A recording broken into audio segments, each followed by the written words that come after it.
El proceso de diseño arquitectónico tiene que ver con prueba y error, con investigación, con creatividad, con innovación.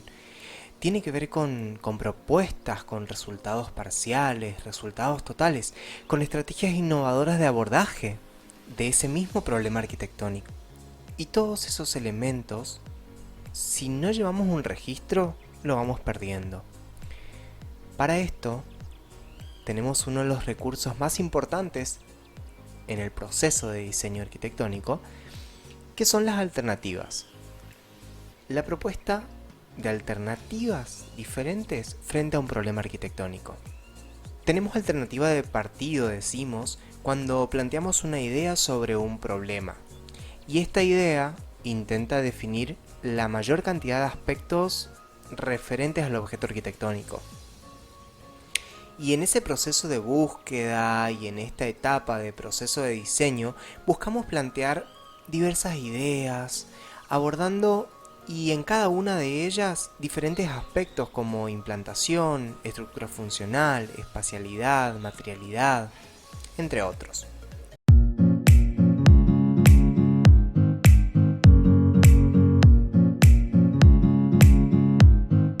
A medida que avanzamos en el descubrimiento de estas nuevas propuestas, estas diferentes propuestas, estas alternativas de partido, ¿sí? Es importante el registro de los resultados, esos resultados parciales que vamos obteniendo. ¿Por qué? Porque esas alternativas nos permitirán tener una posterior lectura de toda esa información que tenemos y al tener esa información podremos sistematizarla.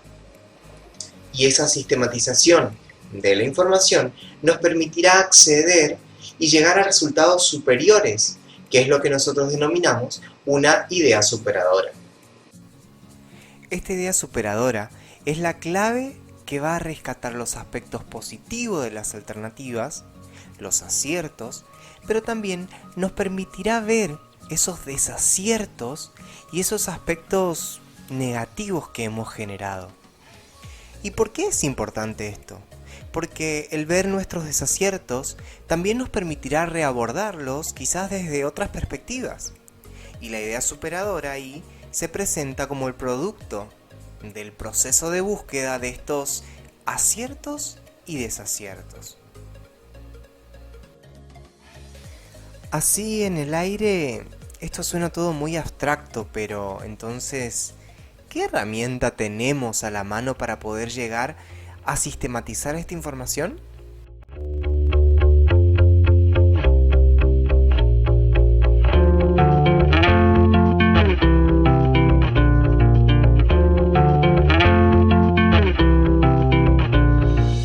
Y esa es un poco la propuesta de hoy, compartirles esta herramienta que llamamos matriz comparativa y evaluativa. Esta clase la hemos dado y preparado con la hoy arquitecta Florencia Berlín Cañete, yo.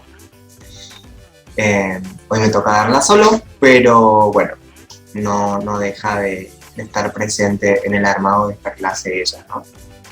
Por eso es que su nombre figura ahí abajo. Hoy les quiero compartir esto de qué es la matriz, para qué sirve, cómo funciona.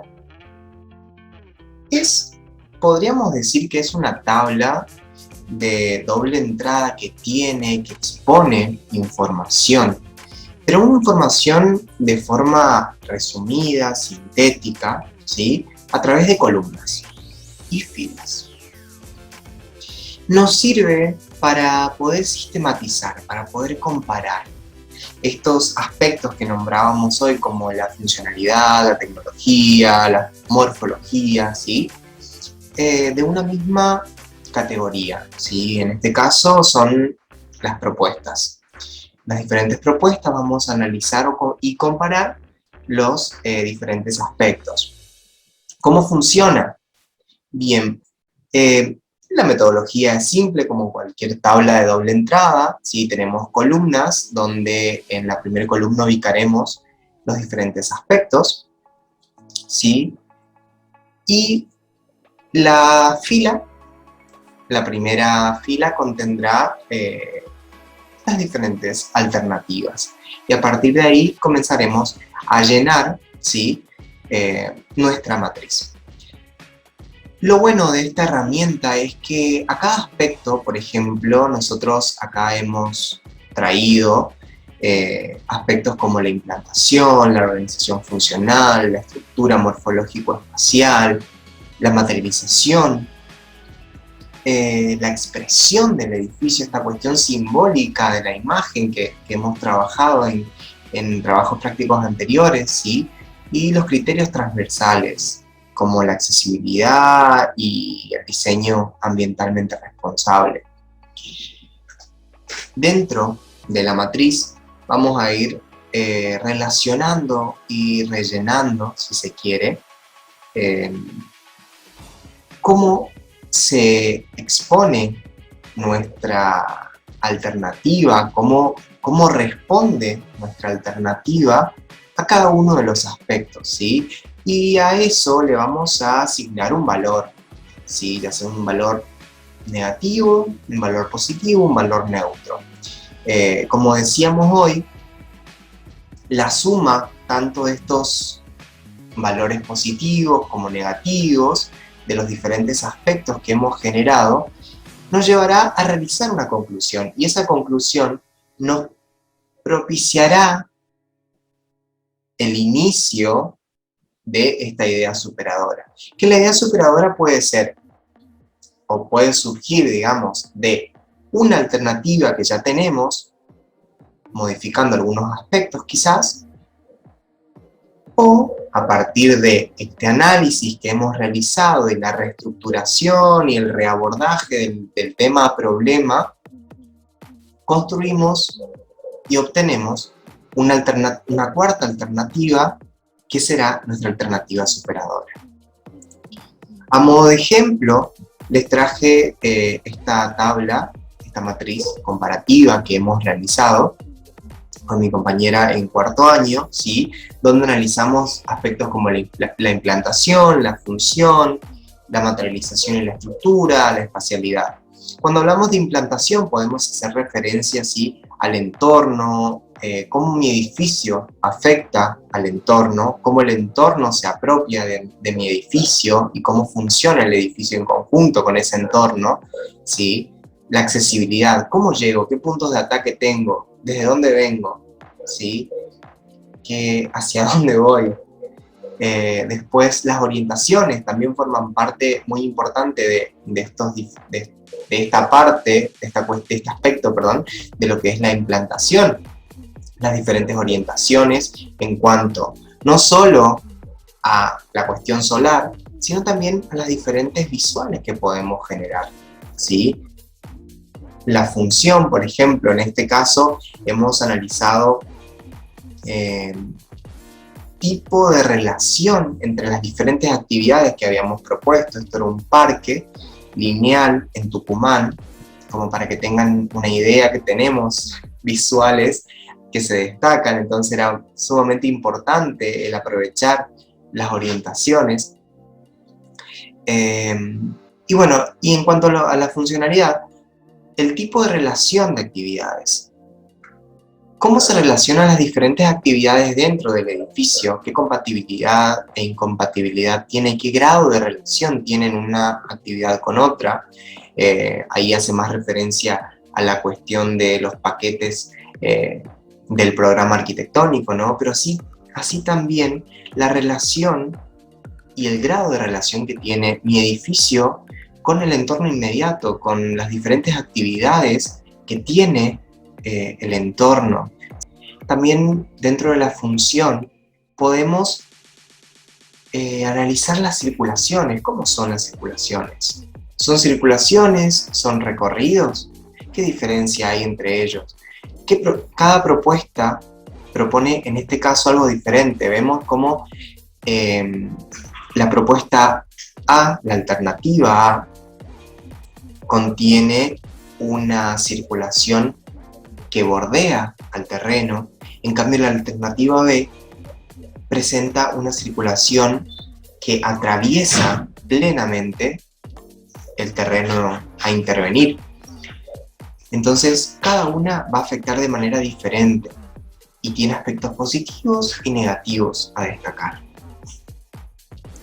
Cuando hablamos, por ejemplo, de materialización y estructura, tenemos que tener en cuenta nuestra forma, la morfología, ¿sí? Si es algo puro, si es estable, si es inestable. Y quizás tengamos alternativas voladas en cuanto a forma, pero que tengan una lógica estructural. Entonces, mientras se pueda materializar, mientras eso se sostenga, es viable. Así vamos a ir analizando cada una de las alternativas, van a ir ustedes analizando las 3 alternativas, cuál tiene un aspecto más positivo o es más fácil de llegar a una resolución estructural. ¿Qué materiales utilizo? Materiales locales, materiales autóctonos, materiales naturales, bueno, en fin, diferentes variables que van a ir surgiendo, ¿sí? En cuanto a lo espacial, por ejemplo, tenemos que tener en cuenta que tenemos bordes, tenemos límites dentro del terreno, hay límites virtuales, límites físicos. Así también la generación de lugares. Hay lugares que se generan naturalmente, como muestra la imagen ahí bajo un árbol, se genera un límite virtual y un lugar natural. Por otro lado, tenemos lugares artificiales creados, como ese esquema de anfiteatro que está al lado del arbolito, donde hay un lugar creado artificialmente con límites físicos, ¿sí? Pero así también tenemos que tener en cuenta que lo espacial tiene mucho que ver con esto de lo morfológico y lo estructural, porque de acuerdo a la alternativa que elija, lo espacial va a estar relacionado con las visuales que propongo, hacia dónde miro, y otras variables que ya más adelante les iré comentando, ¿sí? Me gustaría compartirles esta imagen, esta frase más que nada, que es para que no perdamos el incentivo de ser creativos. Se dice que en lo obvio, en lo que es obvio, es donde nuestro preguntar se detiene, es donde mi curiosidad se detiene, donde no indago, donde no investigo, si eso yo lo sé, es el típico, o si eso es obvio, o sea, eso es así, es obvio. Entonces es ahí donde perdemos creatividad, porque dejamos de ser curiosos, dejamos de investigar, dejamos de indagar, dejamos de meternos de lleno dentro del tema.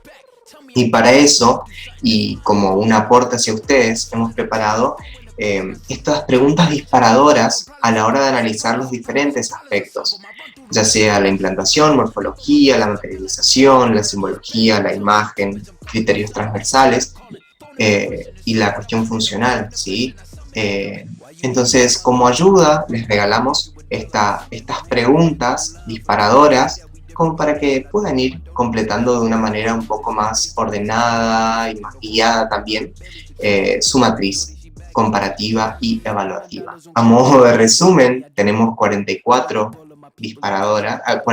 preguntas disparadoras tienen 6 aspectos para analizar, 3 alternativas de partido que deben proponer, una sola matriz evaluativa, y como resultado de ese análisis y de esa conclusión, obtenemos una idea superadora. Así que, sin más, muchas gracias, espero que les haya servido y es un aporte que agradezco poder dárselos.